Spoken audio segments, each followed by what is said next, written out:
Dear students, next class is properties of colloids. Colloids ki two important properties unnayandi. First one is Tyndall effect and the second property is Brownian motion. One by one మనం check చేద్దాం. Tyndall effect. Colloidal solution ఒకదాన్ని తీసుకొని ఈ colloidal solution pass అవుతున్న ఆ కంటైనర్లోకి లైట్ని pass చేయండి.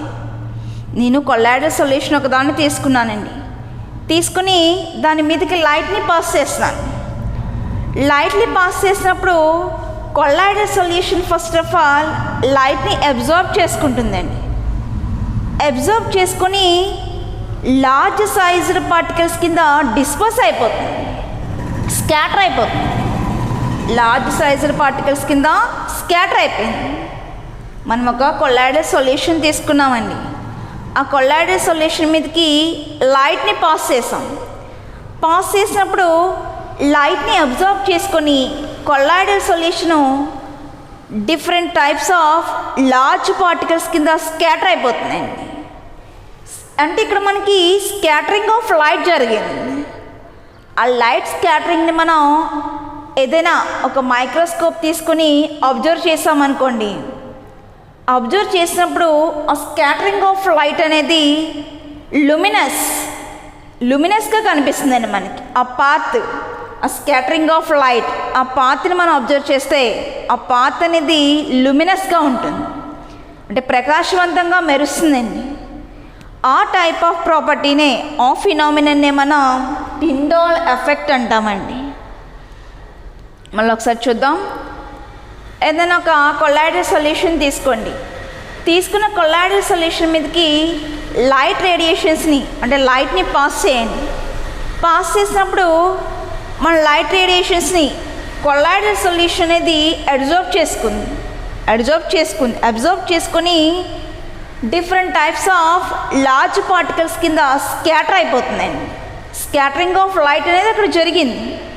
ఆ స్కాటరింగ్ ఆఫ్ లైట్ని మనం ఒక మైక్రోస్కోప్ తీసుకొని అబ్జర్వ్ చేసినప్పుడు ఆ పాత్, ఆ స్కాటరింగ్ ఆఫ్ లైట్ పాత్ అనేది లుమినస్గా ఉంటుంది, అంటే ప్రకాశవంతంగా ఉంటుంది ఆ పాత్ అనేది. ఆ ప్రాపర్టీనే మనం టిండాల్ ఎఫెక్ట్ అన్నాం. ఆ ఎఫెక్ట్ని, అలా జరగడాన్నే టిండాల్ ఎఫెక్ట్ అంటున్నారండి. ఈ విషయాన్ని మనం డయాగ్రమాటిక్గా ఎలా జరుగుతుందో డయాగ్రామ్ వేసి ఎక్స్ప్లెయిన్ చేస్తే ఇంకా మీకు బాగా అర్థమవుతుంది. సో టిండాల్ ఎఫెక్ట్ని మనం డయాగ్రమాటిక్గా ఎక్స్ప్లెయిన్ చేసుకుందాం. సో ఫస్ట్ మనం కొల్లాయిడల్ సొల్యూషన్ తీసుకోవాలండి. కొల్లాయిడల్ సొల్యూషన్ తీసుకుందాం.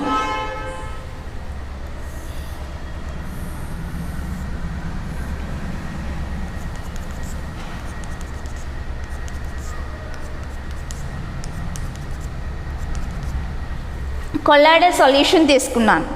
ఇప్పుడు ఈ కొల్లాయిడల్ సొల్యూషన్ మీదకి లైట్ని పాస్ చేద్దాం. పాస్ చేసినప్పుడు అక్కడ స్కాటరింగ్ ఆఫ్ లైట్ ఎలా జరుగుతుందో అబ్జర్వ్ చేద్దాం.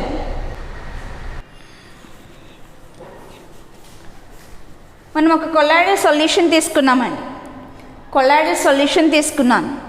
ఈ సొల్యూషన్ మీదకి లైట్ని పాస్ చేస్తున్నాను.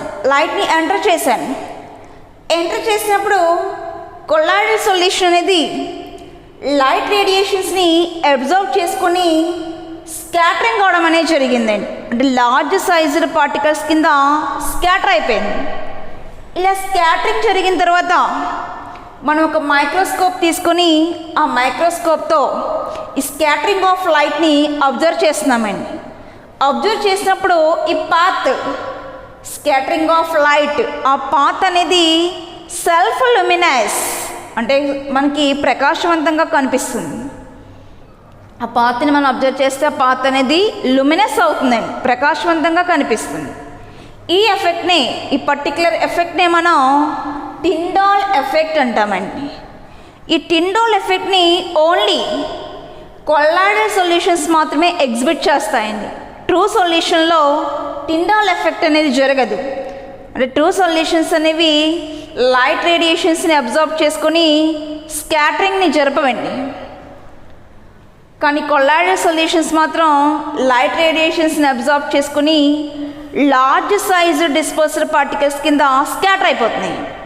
ఆ స్కాటరింగ్ ఆఫ్ లైట్ని మనం అబ్జర్వ్ చేస్తే ఆ పాత్ అనేది లుమినస్ అవుతుందండి. లుమినస్ అంటే మెరవడం, లుమినస్గా ఉంటుంది. ఇలా లుమినస్గా ఉండే ఈ ఎఫెక్ట్నే మనం అంటే పార్టికల్స్ అన్నీ మనకి లుమినస్గా మారడాన్ని ఈ పర్టికులర్ ఎఫెక్ట్నే మనం టిండాల్ ఎఫెక్ట్ అంటాం. మనం అబ్జర్వ్ చేయవలసిన విషయం ఓన్లీ టిండాల్ ఎఫెక్ట్ని ఎగ్జిబిట్ చేసేవి కొల్లాయిడల్ సొల్యూషన్స్ మాత్రమేనండి. ట్రూ సొల్యూషన్స్లో ఇలాంటి ఎఫెక్ట్ అనేది మనం అబ్జర్వ్ చేయలేం. ట్రూ సొల్యూషన్స్ టిండాల్ ఎఫెక్ట్ని ఎగ్జిబిట్ చేయవు. టిండాల్ ఎఫెక్ట్ని ఎగ్జిబిట్ చేసేవి only colloidal solutions. And the next property is Brownian motion.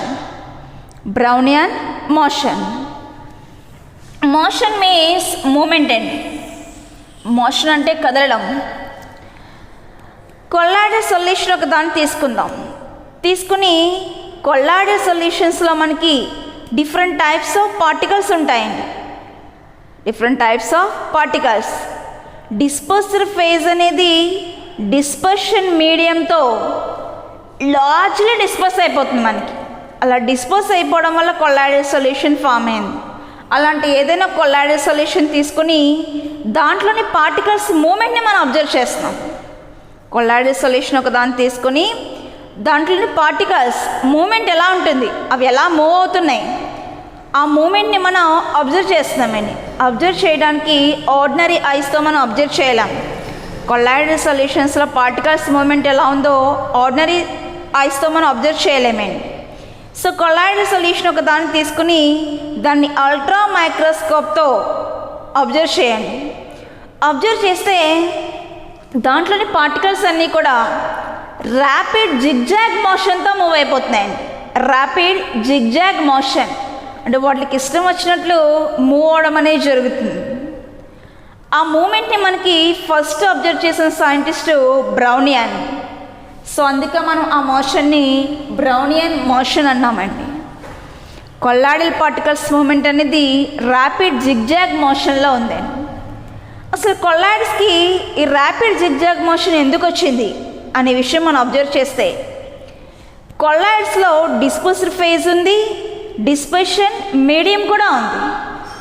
Dispersed phase dispersion మీడియంతో అన్ఈక్వల్ బొంబార్ట్మెంట్లో ఇన్వాల్వ్ అయిపోతున్నాయి. అంటే అవి రెండు ఒకదానికొకటి బొంబార్ట్మెంట్ జరపడం జరుగుతుంది. కానీ అది అన్ఈక్వల్, మనకి ఒక ర్యాండమ్నెస్గా వాటికి ఇష్టం వచ్చినట్లు అవి బొంబార్ట్మెంట్ జరుపుకుంటున్నాయి. అలా బొంబార్ట్మెంట్ అవడం వల్ల మనకు ఆ మోషన్ని కనుక మనం అబ్జర్వ్ చేస్తే ర్యాపిడ్ జిగ్జాగ్ మోషన్లో కొల్లాయిడల్ పార్టికల్స్ అన్నీ మూవ్ అవుతున్నాయి. ఆ టైప్ ఆఫ్ పర్టికులర్ మోషన్నే మనం బ్రౌనియన్ మోషన్ అన్నాం. Brownian motion.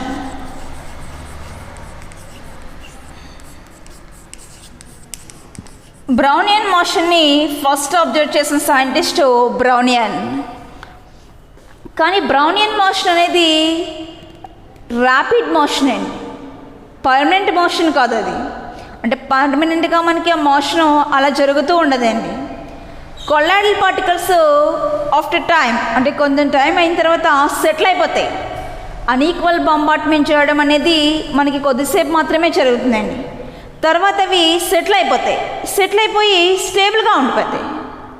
అందుకే మనం జిగ్జాగ్ మోషన్ అంటే బ్రౌనియన్ మోషన్ని it is not a permanent motion, అది టెంపరీ మోషన్. ఓకే, ఈ బ్రౌనియన్ మోషన్ ఎలా ఉంటుందో డయాగ్రామ్ వేసి ఎక్స్ప్లెయిన్ చేద్దాం. సో ఇవి పార్టికల్స్. ఈ పార్టికల్స్ కొల్లాయిడల్ సొల్యూషన్స్లోని ఈ పార్టికల్స్ డిస్పోజల్ ఫేజ్లో పార్టికల్స్ మీడియంతో అన్ఈక్వల్ బొంబార్ట్మెంట్ జరుపుకుంటున్నాయి. అలా జరుపుకోవడం వల్ల మనకి ఈ పార్టికల్స్ అన్నీ కూడా ర్యాండమ్నెస్గా ఒక జిగ్జాగ్ మోషన్లో మనకి మూవ్ అవడం అనేది జరుగుతుందండి. ఈ టైప్ ఆఫ్ మోషన్నే మనం ఈ టైప్ ఆఫ్ పర్టికులర్ మోషన్ని బ్రౌనియన్ మోషన్ అంటున్నామండి. ఎందుకంటే దీన్ని ఫస్ట్ అబ్జర్వ్ చేసిన సైంటిస్టు బ్రౌనియన్. కొల్లాయిడల్ సొల్యూషన్ తీసుకున్నారు ఆయన. తీసుకుని దాంట్లోని పార్టికల్స్ ఎలా మూవ్ అవుతున్నాయో అబ్జర్వ్ చేశారు. అబ్జర్వ్ చేయడం ఆర్డినరీ ఐస్తో మనం చేయలేం, కాబట్టి ఒక మైక్రోస్కోప్ తీసుకున్నారండి. తీసుకున్న మైక్రోస్కోప్తో ఈ పార్టికల్స్ మోషన్ని అబ్జర్వ్ చేస్తున్నారు. అబ్జర్వ్ చేసినప్పుడు పార్టికల్స్ అన్నీ కూడా ర్యాపిడ్గా, అంటే వాళ్ళకి ఇష్టం వచ్చినట్టు జిగ్జాగ్ మోషన్లో మూవ్ అవడం అనేది జరుగుతుంది. జిగ్జాగ్ మోషన్ అలా ఎందుకు మూవ్ అవుతున్నాయి అనే విషయాన్ని కూడా నేను అబ్జర్వ్ చేశారండి. అలా ఎందుకు మూవ్ అవుతున్నాయో చూడండి. కొల్లాయిడల్ సొల్యూషన్స్లో మనకి డిస్పోజర్ ఫేజ్ ఉంటుంది, డిస్పర్షన్ మీడియం కూడా ఉంటుంది. ఈ ఫేజ్లోని పార్టికల్స్ మీడియంతో అన్ఈక్వల్గా బొంబార్డ్మెంట్ జరుపుకుంటున్నాయి. అలా జరుపుకొని మనకి ఒక జిగ్జాగ్ మోషన్ కింద ఫామ్ అయిపోయినాయండి.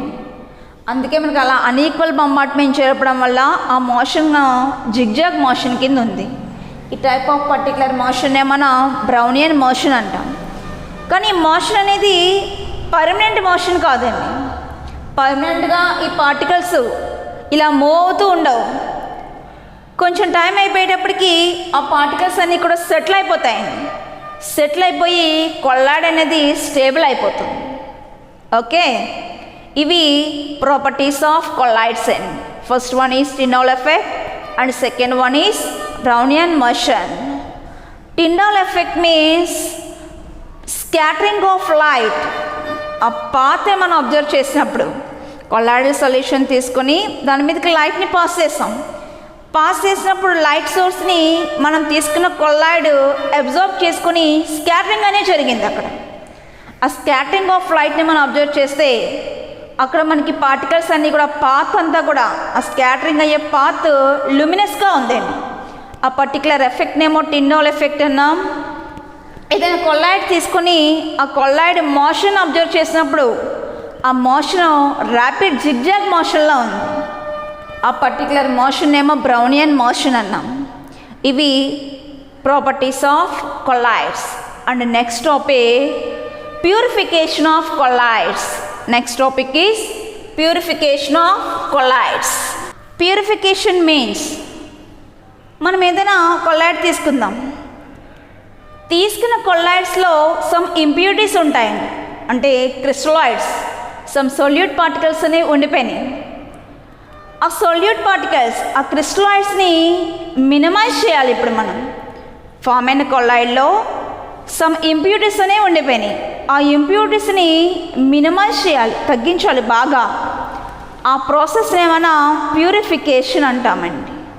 ప్యూరిఫికేషన్ అంటే ఏదైనా ఒక సొల్యూషన్లో ఇంప్యూరిటీస్ ఉన్నప్పుడు ఆ ఇంప్యూరిటీస్ని రిమూవ్ చేయడం, ఆ ఇంప్యూరిటీస్ని మినిమైజ్ చేయడం. మ్యాక్సిమం మనం ఎంతవరకు వాటిని మినిమం చేయగలమో అంతవరకు మినిమం చేయాలండి. దాన్నే మనం ప్యూరిఫికేషన్ అంటాం. ఇక్కడ మనం కొల్లాయిడ్ సొల్యూషన్ తీసుకున్నాం. ఆ కొల్లాయిడ్ సొల్యూషన్లో సమ్ క్రిస్టలాయిడ్స్ అనేవి ఉండిపోయినాయి. ఆ ఉండిపోయిన క్రిస్టలాయిడ్స్ని మినిమం చేస్తున్నాను నేను. మ్యాక్సిమం మొత్తం క్రిస్టలాయిడ్స్ని రిమూవ్ చేయలేమండి, కానీ ఉన్నటువంటి క్రిస్టలాయిడ్స్ని మినిమం చేయొచ్చు. మ్యాక్సిమం వాటి నుంచి రిమూవ్ చేయొచ్చు, ఆ సొల్యూషన్ నుంచి తీసేయచ్చు. ఆ ప్రాసెస్ని మనం ప్యూరిఫికేషన్ అంటాం. Purification of colloids is dialysis.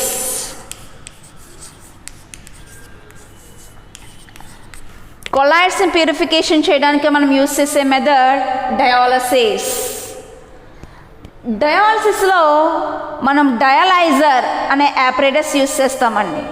డయాలైజర్ ఆ యాపరేటస్ ఎలా ఉంటుంది, ఆ యాపరేటస్ని బట్టి దాని కొల్లాయిడ్ సొల్యూషన్స్లో ఇంప్యూరిటీస్ని మనం ఎలా మినిమైజ్ చేస్తాం అనే విషయం చూద్దాం. Next topic is purification of colloids. Purification means colloid సొల్యూషన్లో ఉన్న ఇంప్యూరిటీస్ని మినిమం చేయడం. ఆ మినిమం చేయడానికి మనం యూజ్ చేసే మెథడ్ డయాలసిస్. డయాలసిస్ మెథడ్లో మనం యూజ్ చేసే యాపరేటస్ వచ్చేసి డయాలైజర్.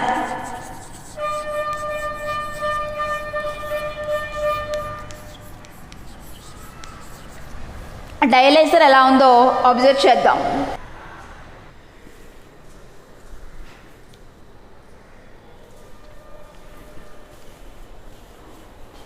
డయాలసిస్లో యూజ్ చేసే యాపరేటస్ని డయాలైజర్ అన్నామండి.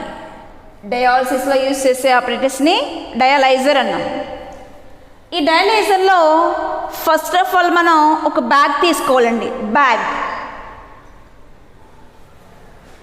బ్యాగ్లో కొల్లాయిడల్ సొల్యూషన్ తీసుకుంటాం. This is bag. మెంబ్రేన్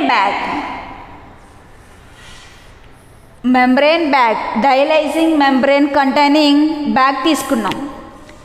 ఈ బ్యాగ్లో కొల్లాయిడల్ సొల్యూషన్ తీసుకుంటామండి. కొల్లాయిడల్ సొల్యూషన్స్లో కొల్లాయిడల్ పార్టికల్స్ ఉన్నాయి, క్రిస్టలాయిడ్స్ కూడా ఉన్నాయి, I mean impurities. This is colloidal solution.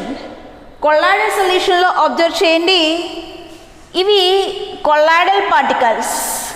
ఈ థిక్ చేసినవి క్రిస్టలాయిడ్స్, ఐ మీన్ ఇంప్యూరిటీస్.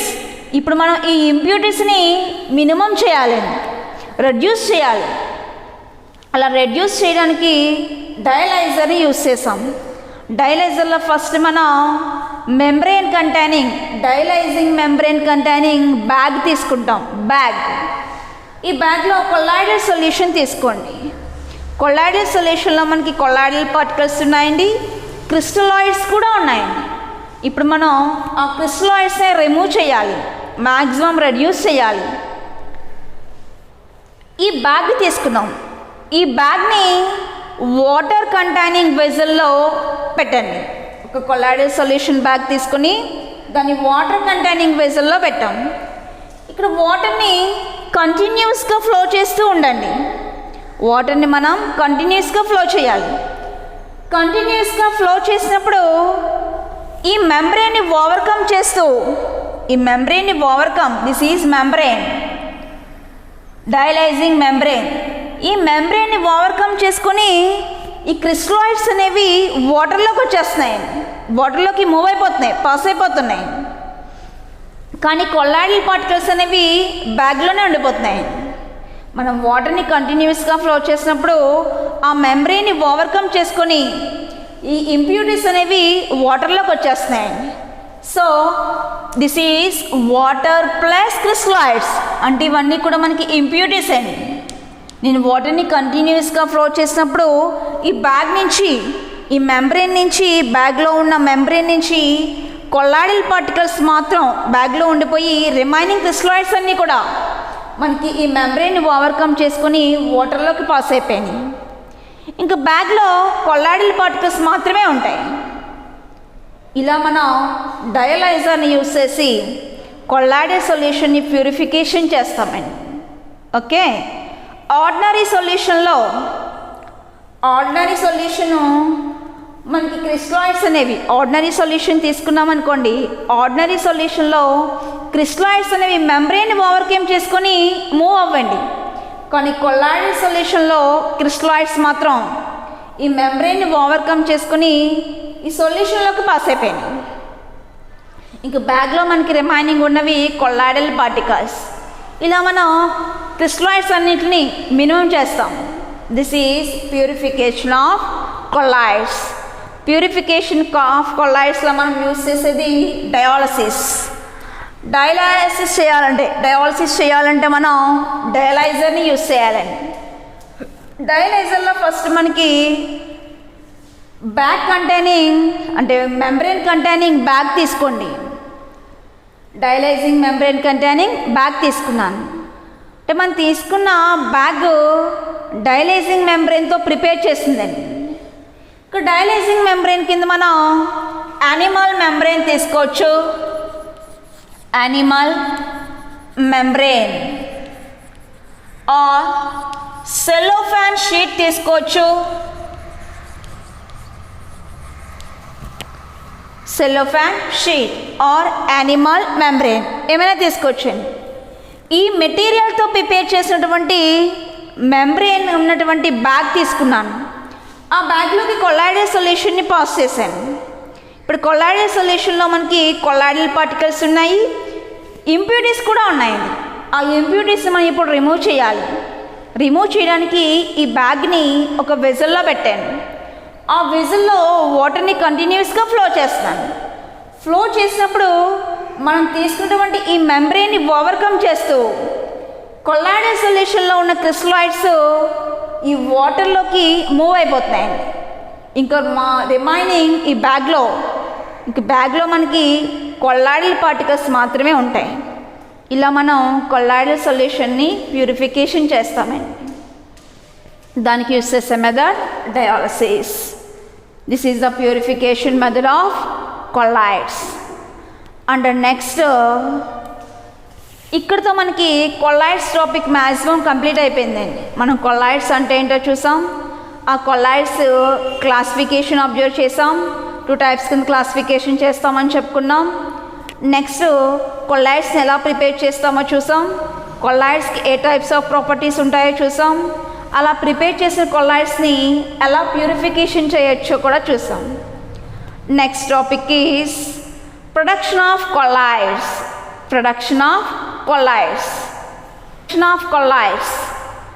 కొల్లాయిడ్స్ మనకి మెయిన్లీ 2 టైప్స్ అండి. Lyophilic colloid, lyophobic colloid.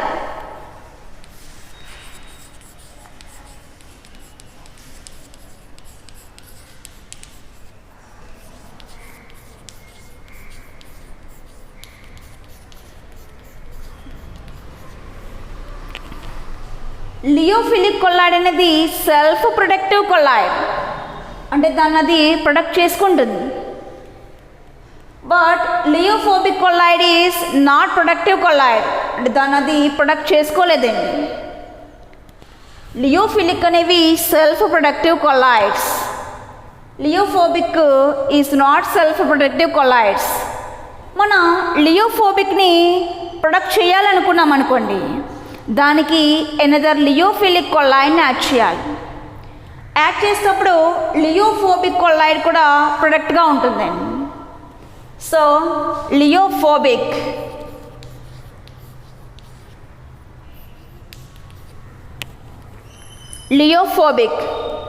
ఈ లియోఫోబిక్ కొల్లాయిడ్ తీసుకున్నాను.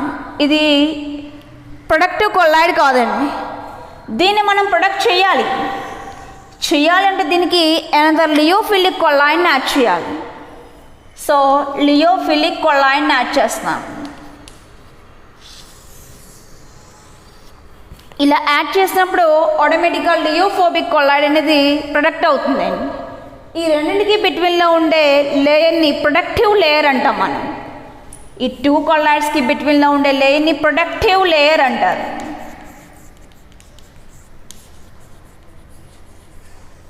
మనం అబ్జర్వ్ చేయవలసిన విషయం, లియోఫిలిక్ కొల్లాయిడ్స్ అనేవి self productive colloids, but lyophobic colloids are not a self productive colloids. వాటిని ప్రొడక్ట్ చేయడానికి మనం ఏం చేస్తాం, అదర్ లియోఫిలిక్ కొల్లాయిడ్ ఒకదాన్ని యాడ్ చేస్తాం. అలా యాడ్ చేసి లియోఫోబిక్ కొల్లాయిడ్స్ని ప్రొడక్ట్ చేసుకుంటామండి. This is production of colloids. Next topic is charge on కొల్లాయిడ్స్.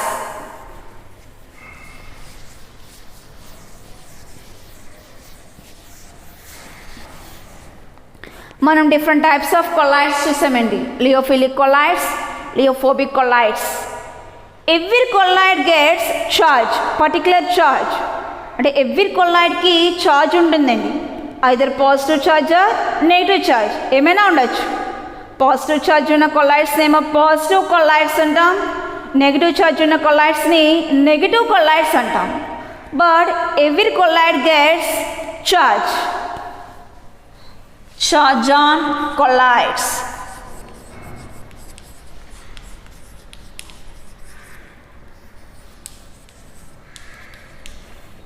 Every కొల్లాయిడ్కి ఛార్జ్ ఉంటుందండి. అది పాజిటివ్ ఛార్జ్ ఉండొచ్చు, నెగిటివ్ ఛార్జ్ కూడా ఉండొచ్చు. ఇన్ కేస్ పాజిటివ్ ఛార్జ్ ఉందనుకోండి, ఆ టైప్ ఆఫ్ కొల్లాయిడ్స్ మనం పాజిటివ్ కొల్లాయిడ్స్ అంటాం. నెగిటివ్ ఛార్జ్ ఉంటే నెగిటివ్ కొల్లాయిడ్స్ అంటాం. పాజిటివ్ కొల్లాయిడ్ మీన్స్ కొల్లాయిడ్లో ఉన్న all particles gets positive charge. కొల్లాయిడ్లో ఉన్న అన్ని పార్టికల్స్కి పాజిటివ్ ఛార్జ్ ఉంటుంది. నెగిటివ్ కొల్లాయిడ్ మీన్స్ కొల్లాయిడ్స్లో ఉన్న అన్ని పార్టికల్స్కి నెగిటివ్ ఛార్జ్ ఉంటుంది. కొల్లాయిడ్ అనేది ఛార్జ్ని క్యారీ చేస్తుంది. అది పాజిటివ్ ఛార్జ్ అయ్యవచ్చు, లేకపోతే నెగిటివ్ ఛార్జ్ అయినా అవ్వచ్చు. పాజిటివ్ ఛార్జ్ ఉన్న కొల్లాయిడ్స్ మనం పాజిటివ్లీ ఛార్జ్డ్ కొల్లాయిడ్స్ అంటాం. నెగిటివ్ ఛార్జ్ ఉన్న కొల్లాయిడ్స్ని నెగిటివ్లీ ఛార్జ్డ్ కొల్లాయిడ్స్ అంటాం. Examples. So positive charge collides.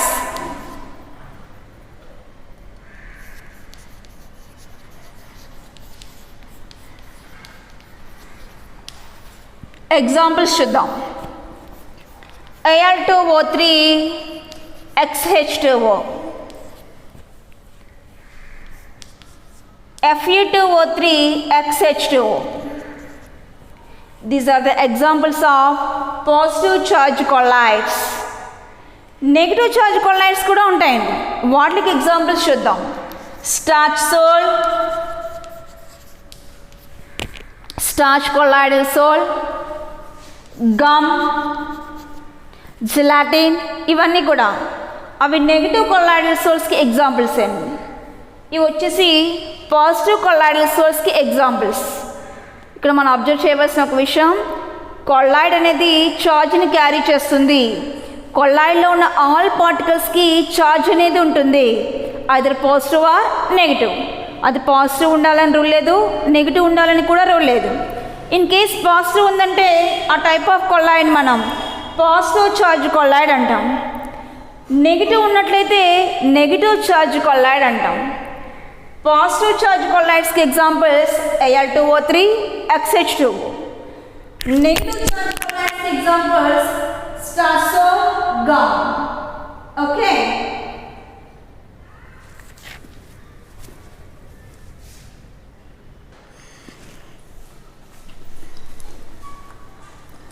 next topic is Helmholtz electrical double layer. Helmholtz electrical double layer. మనం కొల్లాయిడల్ సొల్యూషన్ తీసుకుందాం. For example silver iodide, silver iodide. దీనికి surrounding iodide ions ఉన్నాయండి. ఈ silver అయోడైడ్ని product చేస్తూ iodide ions అనేవి ఉన్నాయి.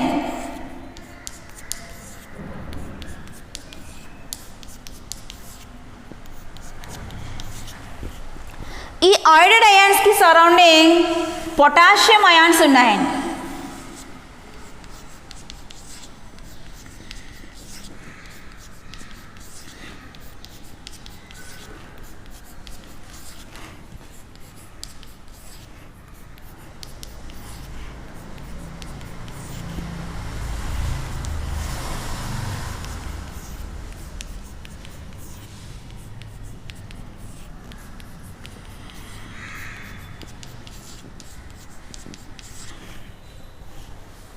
Silver iodide solution తీసుకున్నాను. దానికి సరౌండింగ్ అయోడైడ్ నెగిటివ్ అయాన్స్ ఉన్నాయి, దానికి సరౌండింగ్ పొటాషియం పాజిటివ్ అయాన్స్ ఉన్నాయి. ఇక్కడ మనకి 2 లేయర్స్ ఉన్నాయండి, 2 లేయర్స్ ఉన్నాయి. సిల్వర్ అయోడైడ్కి సరౌండింగ్ 2 లేయర్స్ ఉన్నాయి. First layer is fixed layer.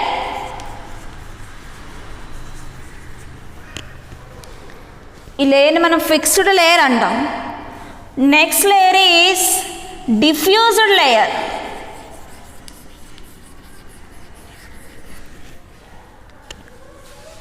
The combination of fixed layer and diffused layer is called as Helmholtz electrical double layer. Double layer antunam. Double layer means the combination of fixed layer and diffused layer. Okay, దీన్ని మనకు identify చేసిన scientist Helmholtz. So finally it is called as Helmholtz electrical double layer. ఒక colloidal solution తీసుకున్నప్పుడు దాన్ని product చేస్తూ 2 layers వచ్చాయండి. ఆ 2 లేయర్స్లో 1 layer is diffused layer and another layer is fixed layer. ఈ ఫిక్స్డ్ లేయర్కి డిఫ్యూజ్డ్ లేయర్కి బిట్వీన్లో ఉండే కాంబినేషన్ని, ఆ ఫిక్స్డ్ లేయర్కి డిఫ్యూజ్డ్ లేయర్కి బిట్వీన్లో ఉండే కాంబినేషన్, ఈ రెండింటి కాంబినేషన్ని మనం Helmholtz electrical double layer అంటాం. Helmholtz electrical double layer. Double layer means 2 layers ఉంటాయని. ఆ 2 layers కాంబైన్ అయిపోయినాయి అనుకోండి, దాన్నే మనం Helmholtz electrical double layer అన్నాం. ఈ 2 లేయర్స్కి బిట్వీన్లో ఉండే పొటెన్షియల్ డిఫరెన్స్, అంటే ఫిక్స్డ్ లేయర్కి ఒక పొటెన్షియల్ ఉండొచ్చు, డిఫ్యూజర్ లేయర్కి వన్ టైప్ ఆఫ్ పొటెన్షియల్ ఉండొచ్చు. ఆ టూ పొటెన్షియల్స్కి బిట్వీన్లో ఉండే డిఫరెన్స్, ఆ డిఫరెన్స్ని మనం జీటా పొటెన్షియల్ అంటామండి. Zeta potential means the potential difference between fixed layer and diffuser layer in Helmholtz electrical double layer. Zeta potential అంటే చూడండి, హెల్మ్హోల్ట్జ్ ఎలక్ట్రికల్ డబుల్ లేయర్ తీసుకోండి. ఈ హెల్మ్హోల్ట్జ్ ఎలక్ట్రికల్ డబుల్ లేయర్లో 2 లేయర్స్ మనకు ఉన్నాయి, fixed layer and diffuser layer. ఈ 2 లేయర్స్కి బిట్వీన్లో ఉండే పొటెన్షియల్ డిఫరెన్స్, ఆ డిఫరెన్స్ని మనం జీటా పొటెన్షియల్ అంటాం. Zeta potential. ఇక 2 టాపిక్స్ గురించి మనం డిస్కస్ చేస్తున్నాం, Helmholtz electrical double layer and next one zeta potential. ఈ రెండింటికి లింక్ ఉందండి. హెల్మ్హోల్ట్జ్ ఎలక్ట్రికల్ డబుల్ లేయర్ నుంచే జీటా పొటెన్షియల్ వచ్చింది. సో రెండు అబ్జర్వ్ చేయండి, Helmholtz electrical double layer form అవుతుంది. ఏదైనా కొల్లాయిని అబ్జర్వ్ చేసినప్పుడు దానికి సరౌండింగ్స్ 2 లేయర్స్ ఉన్నాయి, 2 లేయర్స్ ఫామ్ అయినాయి. ఫిక్స్డ్ లేయర్ ఒకటి, డిఫ్యూజర్ లేయర్ ఒకటి. ఈ ఫిక్స్డ్ లేయర్కి డిఫ్యూజర్ లేయర్కి కాంబినేషన్, ఆ రెండింటి కాంబినేషన్నే మనం హెల్మ్హోల్ట్జ్ ఎలక్ట్రికల్ డబుల్ లేయర్ అన్నాం. ఫిక్స్డ్ లేయర్కి డిఫ్యూజర్ లేయర్కి బిట్వీన్లో ఉండే పొటెన్షియల్ డిఫరెన్స్, ఆ డిఫరెన్స్ని జీటా పొటెన్షియల్ అంటున్నాం. Next topic is coagulation value.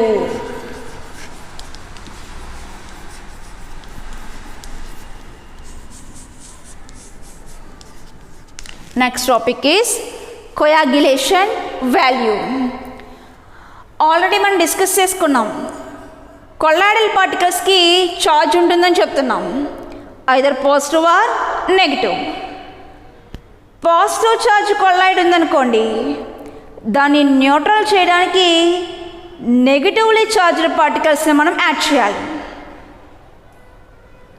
Negative charged colloid తీసుకున్నాం, దాన్ని న్యూట్రల్ చేయడానికి పాజిటివ్ ఛార్జ్డ్ పార్టికల్స్ని యాడ్ చేయాలి. నేను 2 టైప్స్ ఆఫ్ కొల్లాయిడ్స్ గురించి మాట్లాడుతున్నాను. మనకి పాజిటివ్ ఛార్జ్ కొల్లాయిడ్స్ ఉన్నాయి, నెగిటివ్ ఛార్జ్ కొల్లాయిడ్స్ కూడా ఉన్నాయి. పాజిటివ్ ఛార్జ్ కొల్లాయిడ్స్ న్యూట్రల్ చేసేవి negative ions. Negative charged particles, negative charged కొల్లాయిడ్స్ని న్యూట్రల్ చేసేవి positive ions. For example, positive charged colloids తీసుకోండి.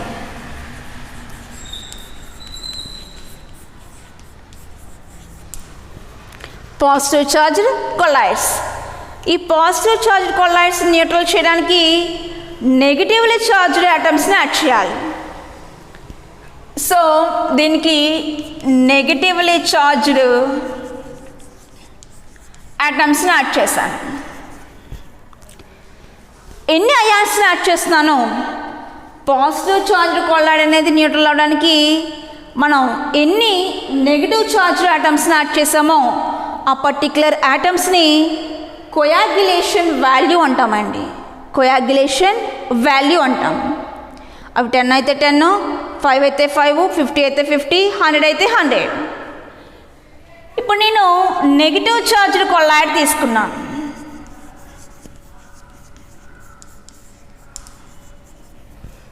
దాన్ని న్యూట్రల్ చేసేవి పాజిటివ్ ఛార్జ్డ్ ఆటమ్స్. దీన్ని న్యూట్రల్ చేసేవి పాజిటివ్ ఛార్జ్డ్ ఆటమ్స్. ఎన్ని యాడ్ చేస్తున్నాం? ఈ నెగిటివ్ ఛార్జ్డ్ కొల్లాయిడ్స్ న్యూట్రల్ చేయడానికి ఎన్ని మనం పాజిటివ్ ఆటమ్స్ని యాడ్ చేస్తున్నాం, ఆ మెంబర్ని కోయాగ్యులేషన్ వాల్యూ అంటామండి. ఎన్ని అయాన్స్ని అయితే మనకి యాడ్ చేసి కొల్లాయిడ్ని న్యూట్రల్ చేస్తున్నామో ఆ అయాన్స్ నెంబర్ని మనం కోయాగ్యులేషన్ వాల్యూ అంటాం. ఈ ప్రాసెస్ని అయాన్స్ని యాడ్ చేసి న్యూట్రల్ చేసే పర్టికులర్ ప్రాసెస్ని కోయాగ్యులేషన్ అంటారండి. కోయాగ్యులేషన్. కొల్లాయిడల్ పార్టికల్స్ మనకి ఛార్జ్ ఉంటుంది, పాజిటివ్ ఛార్జ్ ఉండొచ్చు, నెగిటివ్ ఛార్జ్ కూడా ఉండొచ్చు. పాజిటివ్ ఛార్జ్ ఉన్నటువంటి కొల్లాయిడ్ తీసుకున్న దానికి న్యూట్రల్ చేయడానికి నెగిటివ్ ఛార్జ్డ్ ఆటమ్స్ని యాడ్ చేస్తాను. ఆ ప్రాసెస్ని కోయాగ్యులేషన్ అంటాం. ఎన్ని అయాన్స్ని అయితే మనం యాడ్ చేసామో ఆ పర్టికులర్ అయాన్స్ని కొయాగ్యులేటింగ్ వాల్యూ అంటాం ఆర్ ఫ్లక్చుయేషన్ వాల్యూ అంటాం. Coagulation value or fluctuation value అంటాం. ఇప్పుడు నేను నెగిటివ్ ఛార్జ్డ్ కొలాయిడ్ తీసుకున్నాను. దాన్ని న్యూట్రల్ చేయడానికి పాజిటివ్లీ ఛార్జ్డ్ ఆటమ్స్ని యాడ్ చేయాలి. ఎన్ని ఆటమ్స్ని యాడ్ చేస్తున్నానో ఆ పర్టికులర్ వాల్యూని కొయాగ్యులేషన్ వాల్యూ అంటాం. ఆ ప్రాసెస్ని కొయాగ్యులేషన్ అంటాం. Coagulation value or fluctuation value. ఒకసారి మరలా చూడండి. మనం ఏదైనా ఒక కొల్లాయిడ్ని అబ్జర్వ్ చేద్దాం. ఆల్రెడీ మనం డిస్కస్ చేసుకున్నాం. కొల్లాయిడ్స్కి ఛార్జ్ ఉంటుంది అంటాం. పాజిటివ్ ఛార్జ్ ఉంటే పాజిటివ్లీ ఛార్జ్డ్ కొల్లాయిడ్ అన్నాం. నెగిటివ్ ఛార్జ్ ఉంటే నెగిటివ్లీ ఛార్జ్డ్ కొల్లాయిడ్ అన్నాం. పాజిటివ్ ఛార్జ్ కొల్లాయిడ్ ఒక దాన్ని తీసుకుందాం.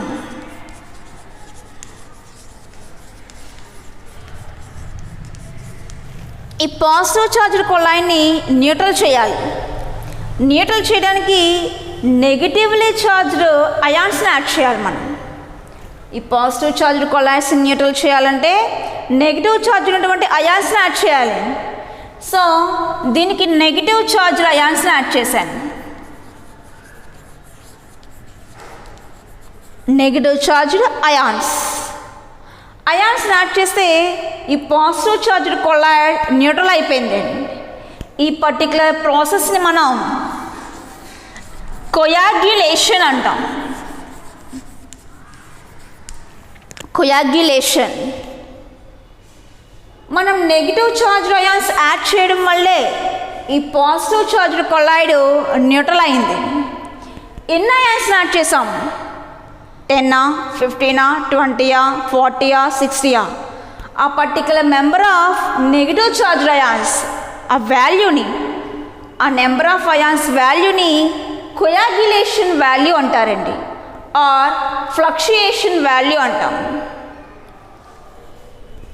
నెక్స్ట్ నెగిటివ్ ఛార్జ్డ్ కొల్లాయిడ్ తీసుకోండి. ఇప్పుడు దీన్ని న్యూట్రల్ చేయాలి. న్యూట్రల్ చేయడానికి పాజిటివ్లీ ఛార్జ్డ్ ఆటమ్స్ని యాడ్ చేస్తాం. So plus positive charged atoms. ఈ ప్రాసెస్ వచ్చేసి కొయాగ్యులేషన్.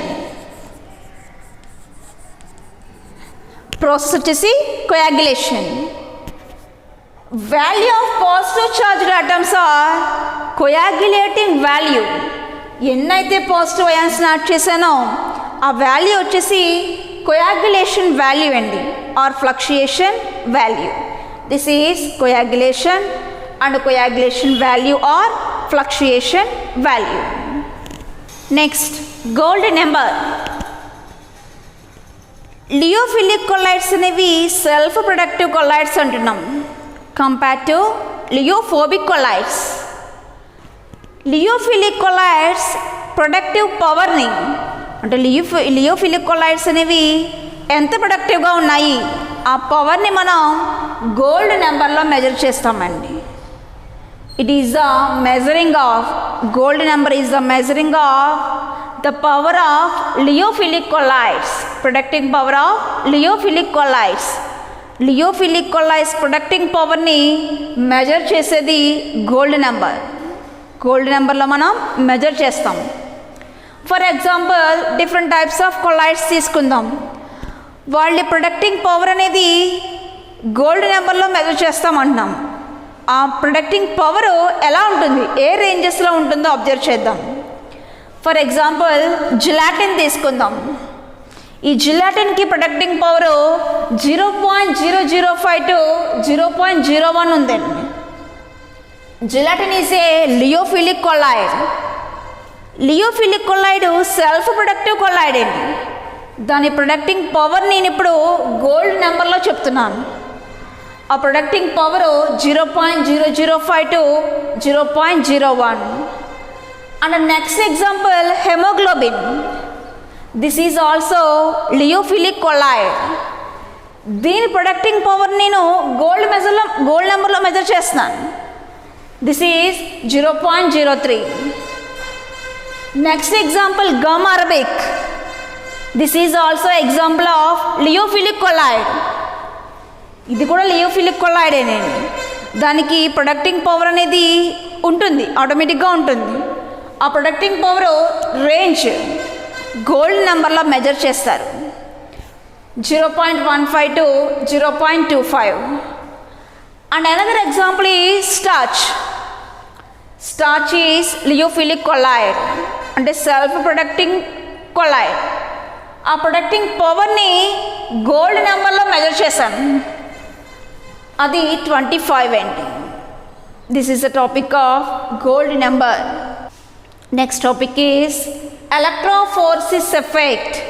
ఎలక్ట్రోఫోర్సిస్ ఎఫెక్ట్, కొల్లాయిడల్ పార్టికల్స్కి ఛార్జ్ ఉంది అంటున్నాం, either positive or negative.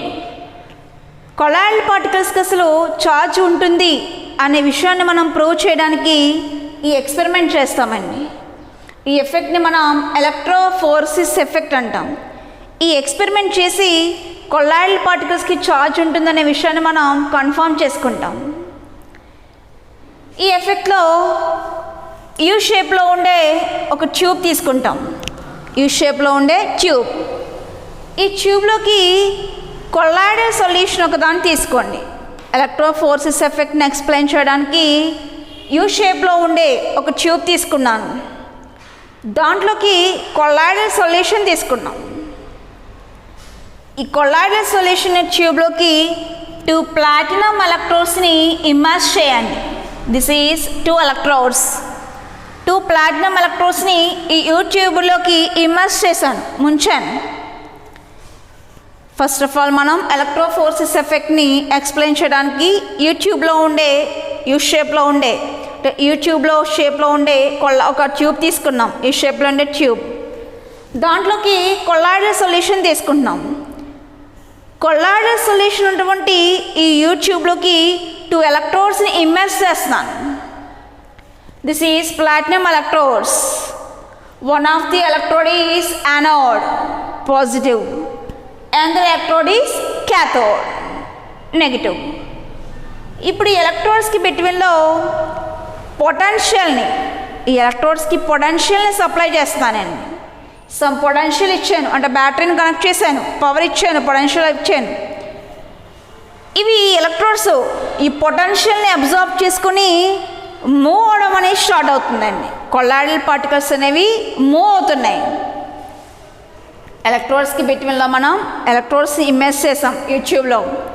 Immerse చేసిన తర్వాత పొటెన్షియల్ ఇచ్చాం, సమ్ పొటెన్షియల్ ఇచ్చాం. ఈ పొటెన్షియల్ని తీసుకునేవి మూవ్ అవడం అనేది స్టార్ట్ అవుతుంది. Positive charged colloids towards cathode move అవుతున్నాయండి. పాజిటివ్ ఛార్జ్ కొల్లాయిడ్స్ అనేవి టువర్డ్స్ క్యాథోడ్ మూవ్ అవుతున్నాయి. అంటే క్యాథోడ్ని మూవ్ అవుతున్నాయి అంటే మన పార్టికల్స్కి పాజిటివ్ ఛార్జ్ ఉండాలి, ఎందుకంటే ఆపోజిట్ ఛార్జ్ అయాన్స్ మనకి అట్రాక్ట్ అవుతాయండి. ఇలా అట్రాక్ట్ అవుతున్నాయి అయాన్స్ పాజిటివ్ ఛార్జ్ అయాన్స్ ఉండాలి. ఇంకా యానోడ్ దగ్గరికి మూవ్ అయ్యే ions negatively charged ions. So ఈ ఎక్స్పెరిమెంట్ని బట్టి మనం కొల్లాయిడల్ పార్టికల్స్కి కంపల్సరీ ఛార్జ్ ఉంటుంది, అది కూడా పాజిటివ్ ఛార్జ్ అవ్వచ్చు లేకపోతే నెగిటివ్ ఛార్జ్ అవ్వచ్చు. కానీ టోటల్ కొల్లాయిడ్ అంతా కూడా సేమ్ ఛార్జ్ అనేది మెయింటైన్ అవుతుంది. పాజిటివ్ ఛార్జ్ కొల్లాయిడ్కి టోటల్ పార్టికల్స్ అనేది కూడా పాజిటివే ఉంటుందండి. నెగిటివ్ ఛార్జ్ కొల్లాయిడ్స్కి టోటల్ కొల్లాయిడ్ అంతా కూడా మనకి నెగిటివ్ ఛార్జే ఉంటుంది. కొల్లాయిడల్ పార్టికల్స్కి ఛార్జ్ ఉంటుందని చెప్పి మనం ఎక్స్ప్లెయిన్ చేయడానికి ఎలక్ట్రోఫోర్సిస్ ఎఫెక్ట్ని అబ్జర్వ్ చేస్తున్నాం. దీంట్లో ఫస్ట్ మనం కొల్లాయిడల్ సొల్యూషన్ ఒక దాన్ని తీసుకోవాలి. కొల్లాయిడల్ సొల్యూషన్ తీసుకోవడానికి యూ షేప్లో ఉండే ఒక ట్యూబ్ తీసుకున్నాం. ఆ ట్యూబ్లో కొల్లాయిడల్ సొల్యూషన్ని పాస్ చేసాం. ఈ ట్యూబ్లోకి ప్లాటినం ఎలక్ట్రోడ్స్ని ఇమ్మర్స్ చేసాం. ప్లాటినం ఎలక్ట్రోడ్స్కి పొటెన్షియల్ ఇచ్చాం, సమ్ పొటెన్షియల్ ఇచ్చాం. ఆ పొటెన్షియల్ని అబ్జార్బ్ చేసుకుని కొల్లాయిడల్ సొల్యూషన్లో ఉన్న పార్టికల్స్ మూవ్ అవడం అనేది స్టార్ట్ అయింది. వన్ ఆఫ్ ది ఎలక్ట్రోడ్, ఆ పార్టికల్స్ అనేవి కొల్లాయిడల్ సొల్యూషన్లో పార్టికల్స్ మనం తీసుకున్న 2 ఎలక్ట్రోడ్స్లో వన్ ఆఫ్ ది ఎలక్ట్రోడ్ వైపు మాత్రమే మూవ్ అవుతున్నాయి. ఫర్ ఎగ్జాంపుల్ మనం తీసుకున్న కొల్లాయిడ్ కనుక పాజిటివ్ కొల్లాయిడ్ అనుకోండి, టువర్డ్స్ క్యాథోడ్ మూవ్ అవుతున్నాయి అయాన్స్. అంటే ఇప్పుడు మనం అబ్జర్వ్ చేయవలసిన విషయం, ఈ ఎక్స్పెరిమెంట్ చేసినప్పుడు ఈ పార్టికల్స్ మూమెంట్ అనేది టువర్డ్స్ క్యాథోడ్ ఉంటే మనం తీసుకున్న కొల్లాయిడ్ పాజిటివ్ కొల్లాయిడ్, ఎందుకంటే నెగిటివ్ దగ్గరికి మూవ్ అయినాయి పార్టికల్స్. అలా కాకుండా మనం తీసుకున్న కొల్లాయిడ్ నెగిటివ్ అనుకోండి, ఆ పార్టికల్స్ అని టువర్డ్స్ యానోడ్ మూవ్ అవుతాయి. సో టువర్డ్స్ యానోడ్ మూవ్ అవుతే this is negative colloid, towards cathode move అవుతే దిస్ ఈజ్ పాజిటివ్ కొల్లాయిడ్. ఇలా మనం ఎలక్ట్రోఫోర్సెస్ ఎఫెక్ట్ని బట్టి మన కొల్లాయిడ్కి ఛార్జ్ ఉంది అని చెప్తాం, అది కూడా పాజిటివ్ నెగిటివ్ అనే విషయం కూడా చెప్పచ్చు. ఓకే, ఇక్కడితో సర్ఫేస్ కెమిస్ట్రీ అనే చాప్టర్ కంప్లీట్ అయిందండి. నెక్స్ట్ చాప్టర్ నెక్స్ట్ క్లాస్లో డిస్కస్ చేద్దాం. ఓకే.